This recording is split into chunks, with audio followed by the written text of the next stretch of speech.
Do I make or pick the call? As I trudged to work this morning, I wondered what the day would bring. People walked past me in their thick coats as the snow fell with reckless abandon. Whether one was white or black, brown or red, the cold tugged at each with equal ferocity. So I wondered why skin color or accent mattered when we all face the same existential challenges.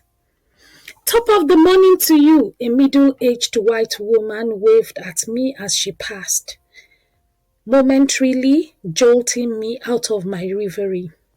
I smiled and I waved excitedly back at her. She articulated morning as morning. It had both a happy and a song-like feel to it. What kind of world will it be if everyone behaved like this? I looked up at the sky. The large white blanket covered the hearth. When I was back home in Nigeria, it was the same. When I traveled to America, it was the same. Now that I have become an immigrant in Canada, it's still the same. I suspect God puts the most potent messages where no one can miss them. My job, I have come to realize, is an admixture of the good and the bad. And I was completely unaware of either my accent or my skin color until I left my home country. As a customer service person, whenever there's a pause at the end, a pause so thick one could slice it in two with a knife, I brace myself for an avalanche of questions. Are you a Canadian? God damn it, who employed you? Can you speak English, please?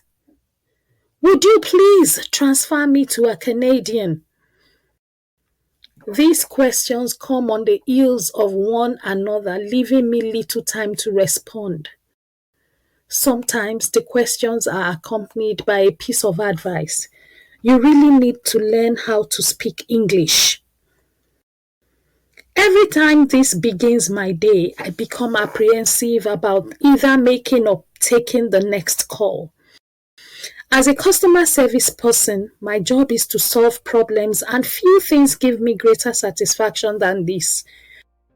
So this encourages me to shake off the dust and remind myself that I am made for more.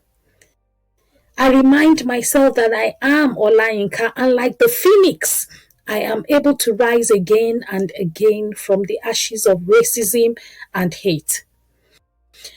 Oftentimes, I also have great days. Days like the day a caller from Vancouver wanted to come over to meet me so we could talk about the life and Jesus.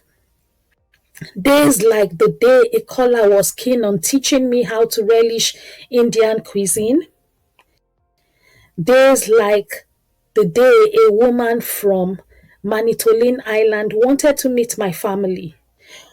On such days, joy lights up my being, like the sun bursting forth from the shadows of distant mountains, and I'm reminded that there is still hope.